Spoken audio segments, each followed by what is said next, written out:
10월 21일 월요일 새벽 예배 갈라디아서 2장 11에서 21절의 말씀을 우리 서로 번갈아 읽도록 하겠습니다. 게바가 안디옥에 이르렀을 때에 책망받을 일이 있기로 내가 그를 대면하여 책망하였노라. 야고보에게서 온 어떤 이들이 이르기 전에 게바가 이방인과 함께 먹다가 그들이 오매 그가 할례자들을 두려워하여 떠나 물러가매 남은 유대인들도 그와 같이 외식함으로 바나바도 그들의 외식에 유혹되었느니라. 그러므로 나는 그들이 복음의 진리를 따라 바르게 행하지 아니함을 보고 모든 자 앞에서 게바에게 이르되 내가 유대인으로서 이방인을 따르고 유대인답게 살지 아니하면서 억지로 이방인을 유대인답게 살게 하려느냐 하였노라. 우리는 본래 유대인이요 이방 죄인이 아니로되 사람이 의롭게 되는 것은 율법의 행위로 말미암음이 아니요 오직 예수 그리스도를 믿음으로 말미암는 줄 알므로 우리도 그리스도 예수를 믿나니 이는 우리가 율법의 행위로서가 아니고 그리스도를 믿음으로써 의롭다함을 얻으려 함이라. 율법의 행위로서는 의롭다함을 얻을 육체가 없느니라. 만일 우리가 그리스도 안에서 의롭게 되려 하다가 죄인으로 드러나면 그리스도께서 죄를 짓게 하는 자냐? 결코 그럴 수 없느니라.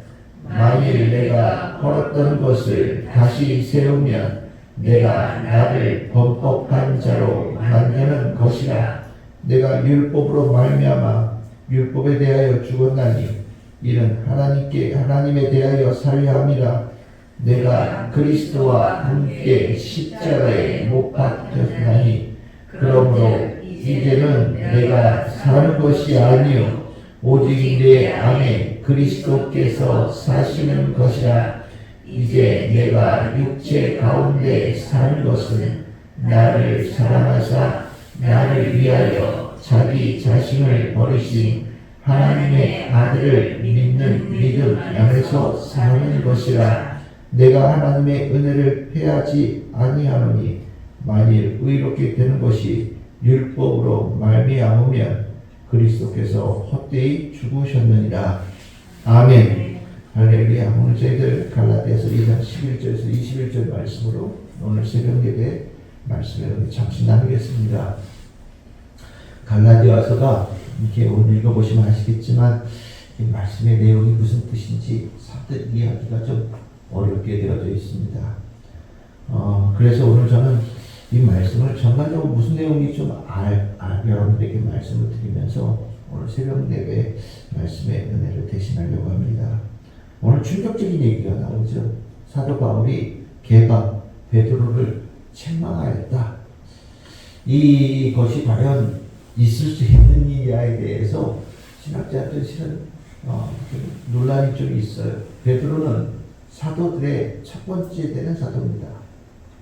바울은 거기에 비하면 제일 밑에 있는 사도라고 얘기를 해도 아마 당시의 인식으로는 별로 차이가 많이 나지 않을 거라는 생각이 듭니다.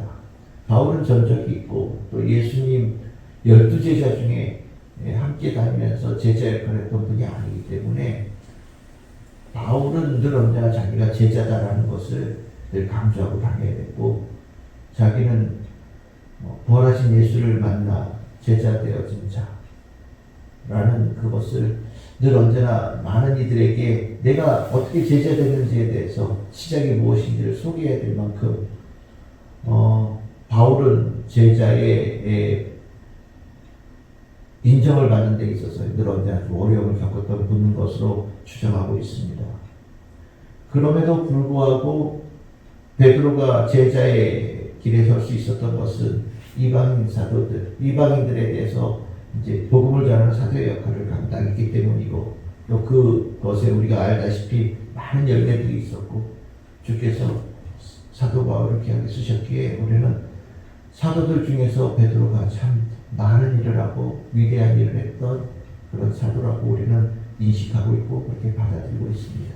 하지만 오늘 이 당시에 정말로 사도 바울이 베드로 사도를 이렇게 책망할 정도가 위치가 됐을까에 대해서는 만약에 그랬다면 이건 생각보다 심각한 일일 수 있겠다라고 그렇게 생각하기도 합니다. 근데 우리가 이제 이렇게 바울 사도가 베드로 사도를 왜 이렇게 책망할 정도로 강하게 부딪혔느냐에 대해서 이유를 이제 생각하면 이제 이 바울 사도가 일종의 모든 것을 걸고 한번 이 거하게 이 율법을 중요하게 생각하는 유대인 중심의 그리스도인들에 대한 큰 세력에 대해서 한번 강하게 싸움을 걸었다라고 보셔도 되겠습니다. 내용은 뭐 간단하죠. 베드로가 안디옥에 갔는데 거기서 안디옥은 이방인들 출신들의 그리스도인들이 모여있는 교회에 많은 내용분들이 있어서 아마 베드로가 그들에게 가서 말씀도 가르치고 예수님도 가르치고 뭐 이런 일들을 하는 일을 하러 갔던 것 같습니다. 그래서 이제 이방인들 성도들하고 예배도 같이 드리고 뭐 예를 들어 밥도 당이 같이 먹고 뭐 성찬식도 같이 하고 여러 가지를 하고 있었는데 야고보에게서 온 어떤 이들이라고 표현되어지는 분들은 유대인 출신들의 그리스도인들이죠. 그러니까 유대인 출신이라고 머릿속으로 딱 떠올리셔야 될 것이 율법을 지키는 것을 중요하게 생각하고 할례도 중요하게 생각하고 이방인들 출신보다는 그래도 우리 유대인들 출신들이 훨씬 더 우위에 있지 않냐라고 생각하면서 우리 유대인들 중심의 그 모습을 이방인들이 쫓아가야 된다. 이방인 출신들의 그리스도인이 쫓아서 우리를 닮아가야지. 우리가 표준이지 이방인 출신들이 표준이 될 수 없다고 생각하는 분들이에요. 그러니까 이분들이 늘 언제나 율법 제대로 지키고 있어? 할례를 행하고 있어? 뭐 이런 걸 이렇게 지켜보면서 아마 이방인 출신 교회들이 그렇게 하고 있는지 이렇게 돌아보는 사람일지도 모르겠어요. 아마 꽤나 센 분들이 온 것 같아요. 그러다 보니까 베드로 사도가 그 전까지는 이방인 출신들 그리스도인들하고 같이 잘 있어 놓고서 그들이 딱 오고 나니까 마치 전에는 안 그랬던 것처럼 그 자리에 벌떡 일어나가지고 피해가는 거죠.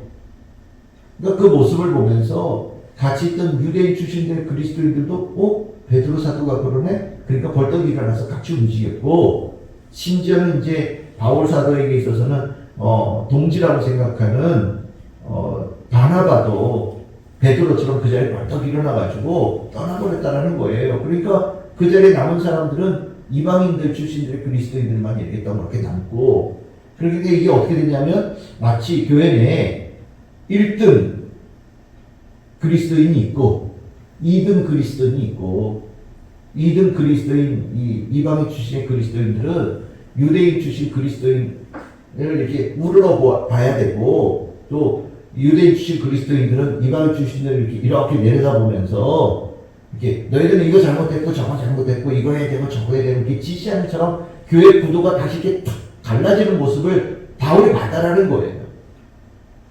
거기에 대해서 어떻게 네가 그럴 수 있냐? 어떻게 그럴 수 있냐?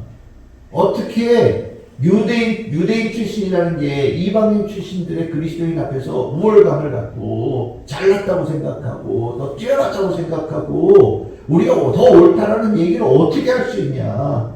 우리가 어떻게 구원받았냐? 우리가 어떻게 구원받았냐? 율법으로 구원받았냐? 아니지 않냐? 다 죄인이고 우리가 율법으로 하나님의 사람이 되기 위해서 노력했지만 우리 실패하지 않았냐? 우리가 율법을 지켰다는 게 뭐가 자랑될 게 뭐가 있냐? 아무것도 없지 않냐? 내가 하나님의 사람이 되어지는 그 길이 되어진 것은 내가 예수 그리스도를 믿어서 하나님의 사람이 된 거 아니냐? 나는 그렇게 된 거다. 그런데 어떻게 내가 율법도 좀 더 잘 지켜야 된다고 그것이 더 우월감이 있다라고 얘기하는 사람들 앞에서 마치 그들의 이야기 주장이 옳은 것처럼 율법 제대로 지키지 못한다고 이방인들 주신 그리스도인들 앞에서 벌떡 일어나서 따로 밥상 차려 먹고 따로 놀고 따로 그렇게 지낼 수 있냐? 어떻게 그럴 수 있냐?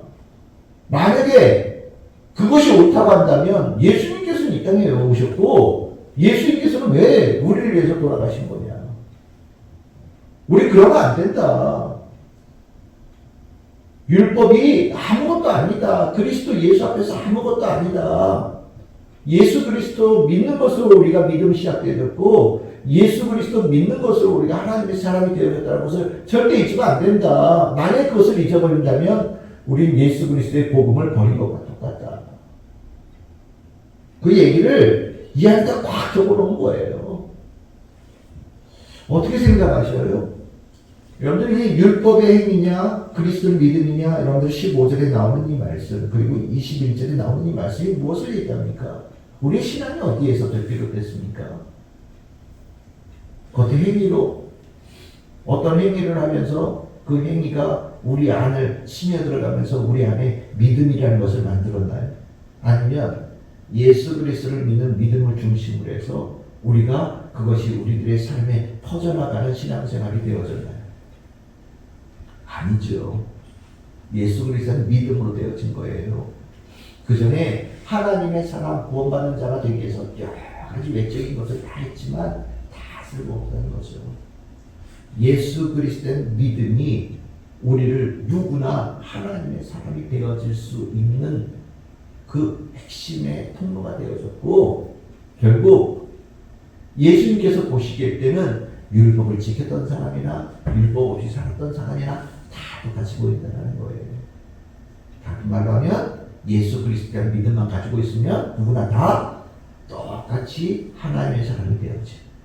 교회 안에 누구나 차별이 없는 똑같이 누구나 어디 믿음 하나 가지고 능히 다 구원받는 자로 살아갈 수 있는 길을 예수님께서 우리에게 열어주셨다는 거죠. 이것이 가지고 있는 의미가 여러 가지가 있어요. 우리가 이 예수 그리스도에 대한 믿음을 가지고 신앙생활을 해야 된다는 것은 이것이 시작이라는 것은 우리 안에 예수님에 대한 사랑이 언제나 또렷하고 뚜렷하게 딱 박혀 있어야 된다는 겁니다. 근데 이게 그렇게 우리의 본성상 이게 그렇게 쉬운 게 아닌 거예요. 우리는 우리 안에 있는 마음을 이렇게 지키는 것은 실은 잘 실패해요. 이게 잘 안 된단 말이죠. 그러다 보니까 자꾸 요거 부족한 것을 바깥의 외적인 행동으로 메꾸려고 그래요. 내 안에 중심이 제대로 서 있지 않는 것을 외적인 행위로서 대신하려고 하는 욕망들이 우리 안에 늘 있어요. 내 안에 예수님에 대한 믿음이 얼만큼 있는지 누구도 다 가늠할 수 없잖아요. 그러다 보니까 우리가 바깥에 보이는 행위나 어떤 율법을 지키는 이런 어떤 의무감을 성실히 행하는 것으로 내가 믿음이 올바르다라는 것을 더 멋있다라는 것을 보여주고자 하는 욕망들이 우리에게 있단 말이죠. 그런데 그런 일이 있다 보면 어떤 일이 벌어지냐? 예수님께서 우리에게 베푸신 은혜, 예수님께서 우리에게 베푸신 긍휼, 예수님께서 모든 사람을 긍휼히 여기면서 자신의 모든 것을 내어주시며 우리를 구원하신 축복을 우리가 훼손시키는 일과 같다라고 얘기하는 거예요. 우리가 행위로 하나님 앞에 칭찬받으려고 한다면 실은 그것은 시작부터가 잘못되어진 거죠. 하나님께서는 우리의 중심을 보셔요. 우리 안에 예수 그리스도가 있는지 먼저 보셔요. 그게 되어지고 난 다음에 그 믿음에 기반되어져서 비롯되어진 믿음의 그 걸맞는 삶의 모습이 보일 때 하나님께서 기뻐하시는 거죠.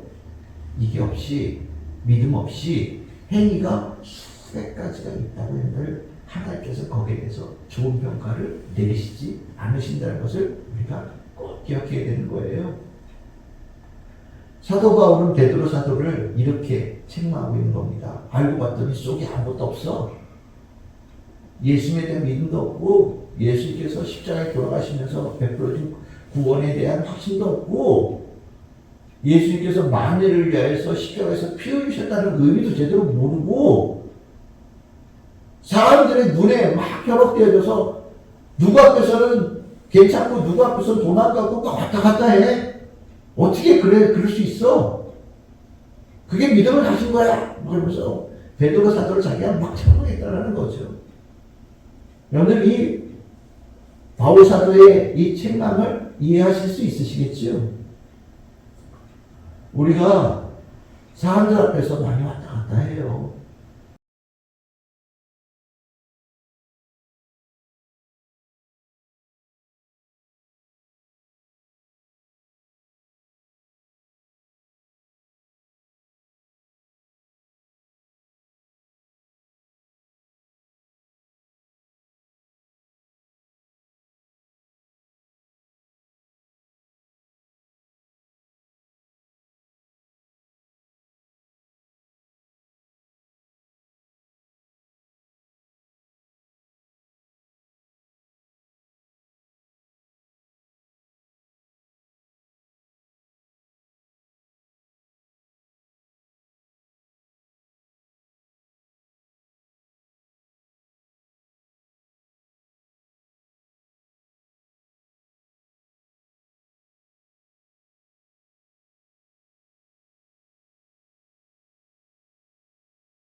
그러니까 우리가 이 오늘 바울이 지적한 이 내용을 잘 마음에 새겨서 우리의 중심에 뭐가 있습니까?